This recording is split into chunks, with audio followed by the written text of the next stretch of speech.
নমস্কার, আমি জ্যোতিষ ওমকার শুক্লানন্দী। আমার ইউটিউব চ্যানেলে আপনাদের সবাইকে স্বাগত জানাই। আশা করছি আপনারা ভালো আছেন, সুস্থ আছেন। এখন অত্যন্ত বেশি বর্ষা হচ্ছে। বর্ষায় সবাই সাবধানে থাকবেন। ঘরের আশেপাশে জল কিন্তু জমতে দেবেন না। একটা জিনিস জেনে রাখুন, যেমন করে আমরা বলা হয় যে ডেঙ্গি হয়, ম্যালেরিয়া হয় এই সমস্ত জল থেকে, এই জল কিন্তু আপনার দুশ্চিন্তার কারক হয়। বাড়ির ছাদে যদি কারোর জল জমে, অযথা জল জমে, তাহলে সেই ঘরের মালিকের মাথায় কিন্তু অযথা মেন্টাল হ্যারাসমেন্ট কিন্তু ভুগতে হয়। ঘরের আশেপাশের চত্বরে যদি কোনো নোংরা জল থাকে, জমা জল থাকে, তো সেক্ষেত্রে বাড়ির মালিকদের বা বাড়ির লোকেদেরকে অযথা হ্যারাসমেন্টের শিকার হতে হয়, লাঞ্ছিত হতে হয়, প্রতারিত হতে হয়। অতএব বাস্তু খুব বড় একটা এফেক্ট করে। বাস্তুর আশেপাশে শুদ্ধ জল, পরিষ্কার জল রাখা অত্যন্ত ভালো। বাড়িতে সুখ, সমৃদ্ধি, বৈভব, মহালক্ষ্মীকে আকর্ষণ করে। কিন্তু অযথা নোংরা জল, সেই নোংরা জলের মধ্যে পোকামাকড় হওয়া, শ্যাওলা পড়ে যাওয়া, সেই নোংরা জল বাড়িতে থাকলে দেখবেন আপনারা অধিকাংশ ভঙ্গুর বাড়িতে, ভঙ্গুর প্রাসাদ, যাদের আজকালের রাজা ছিল, এখন তারা কিছুই নেই, একদম একদম বাজে অবস্থা, কন্ডিশন তাদের খারাপ।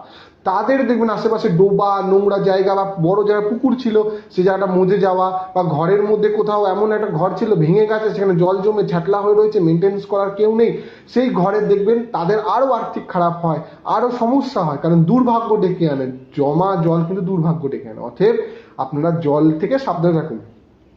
কেন বলছি? কারণ মীন রাশি জলের রাশি, মীন রাশি দ্বাদশ রাশি, মাছের রাশি। অতএব এই রাশি লোকেদের কিন্তু বাস্তুতে জলকে অত্যন্ত মেনটেন করা উচিত।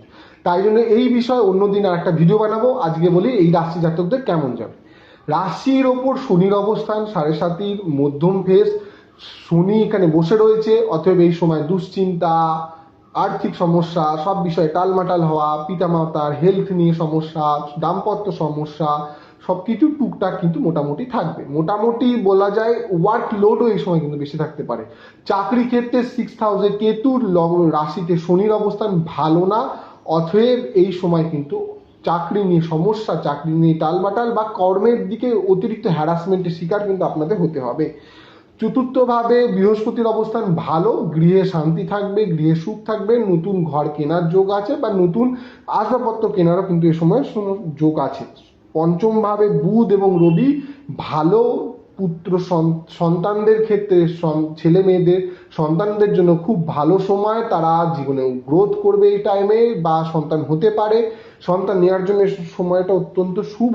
যারা মেরিটোরিয়াস স্টুডেন্ট হওয়ার চান্স কিন্তু এ সময় থাকে। এই রাশি জাতকদের মিনের জাতকরা যারা এক্সাম দিচ্ছেন, যারা পরীক্ষা দিচ্ছেন, যে কোনো ধরনের বড় পরীক্ষা দিচ্ছেন, নিট দিচ্ছেন বা অন্যান্য যে কোনো ধরনের পরীক্ষা দিচ্ছেন, তাদের জন্য কিন্তু এই সময়টা ভালো। তারা এই সময় পরীক্ষা দিন, আপনাদের ভালো সফলতা কিন্তু আসতে পারে। যদি না শনি পীড়িত হয় জন্মছকে, তাহলে কিন্তু আপনাদের সাফল্য আসবে। 6th হাউসে কেতু, বলেছি চাকরির জন্য সময়টা খারাপ যাচ্ছে, চাকরির জন্য একটু টালমাটাল থাকবে, চাকরি হয়েও হবে না, বা চাকরিতে যারা থাকবেন ঊর্ধ্বতন কর্তৃপক্ষের বিষ নজরে আপনারা কিন্তু এই সময় পড়তে পারেন। এই জন্য এবং অষ্টমে মঙ্গল থাকবে, মাঙ্গলিকের সম্ভাবনা, যারা মাঙ্গলিক আছেন অলরেডি, যারা মাঙ্গলিক আছেন মীন রাশি, যাদের অষ্টমে মঙ্গল আছে, ডাবল গোচরে আপনাদের চলবে, তাদের জীবনে কিন্তু বহুবিধ সমস্যা থাকবে।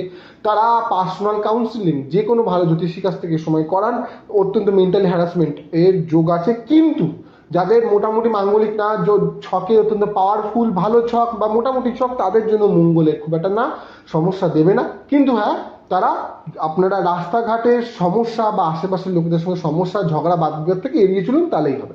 দশমভাবে চন্দ্র অবস্থান করছে, রাজ্য সরকারি কাজ যারা চাকরি করছেন তাদের প্রমোশনের যোগ আছে, রাজ্য সরকার বা কোনো ধরনের ভালো চাকরির যোগ কিন্তু এই সময় আপনারা আছে। এবার ভালো থাকার জন্য কি করবেন? শনির উপায় ছায়াদান করুন, দক্ষিণা কালিকা দেবী পুজো আরাধনা করুন। শনির যে বীজ মন্ত্র, অর্থাৎ ওম ঐং রিং শ্রিং শনিশ্চরায় নামা, ওম ঐং রিং শ্রিং শনিশ্চরায় নামা, এই মন্ত্র ডেলি 28 বার পাঠ করুন। তামার ঘটিতে করে কালো তিল মিশিয়ে জল অশ্বত্থ গাছ দিন প্রত্যেক শনি এবং মঙ্গলবার। কালো কুকুরকে খাওয়ান। এবার এই বিষয়ে বলে রাখি, কালো কুকুরকে কোন দিন খাওয়াবেন? আপনারা বুধবার দিন কালো কুকুরকে খাওয়াবেন, শনি মঙ্গলবার আপনাদের জন্য নয়। কেতুর উপায় করুন। কি করুন? যাদের দেখবেন কেতুর উপায়, হিডেন শত্রুতা, ভাড়াটিয়াদের সঙ্গে সমস্যা, চাকরিতে সমস্যা, বসের সাথে বনিমনা হবে না, তারা ওং রিং ওং কেতবে নামা বা ওং শ্রাং শ্রীং সোং স কেতবে নমঃ, এই দুটো মন্ত্রের মধ্যে যে কোনো একটা মন্ত্র পাঠ করতে পারেন। আবার বলে দিচ্ছি, ওং হ্রিং ওং কেতবে নমঃ বা ওং শ্রাং শ্রীং সোং স কেতবে নমঃ, এই মন্ত্র পাঠ করুন। এবং বা ধূমাবতী ধূম ধূমাবত্যয় নমঃ, এই মন্ত্র আপনারা পাঠ করতে পারেন। ধূমাবতী দেবীর আরাধনাও করতে পারেন। অতিরিক্ত শত্রুতার সম্মুখীন হলে বগলামুখী মন্ত্র পাঠ করুন, বগলামুখী দেবীর আরাধনা করুন, কারণ এই সময় আপনাদের শত্রুতা হানাহানি কিন্তু বাড়তে পারে, শত্রুতা কিন্তু আপনাদের ফেস করতে হতে পারে। অতএব ভালো থাকুন, সাবধানে থাকুন, সুস্থ থাকুন, এই বলে আমি আমার ভিডিও এখানে শেষ করছি। আপনাদের যদি আমার ভিডিও ভালো লেগে থাকে লাইক করুন, সাবস্ক্রিপশন করুন, বন্ধুদের মধ্যে শেয়ার করুন। আর আপনারা কোন কোন বিষয়, এবার তো এটা শেষ হয়ে গেল, আবার কি রাশিচক্র পুনরায় আরম্ভ করুন।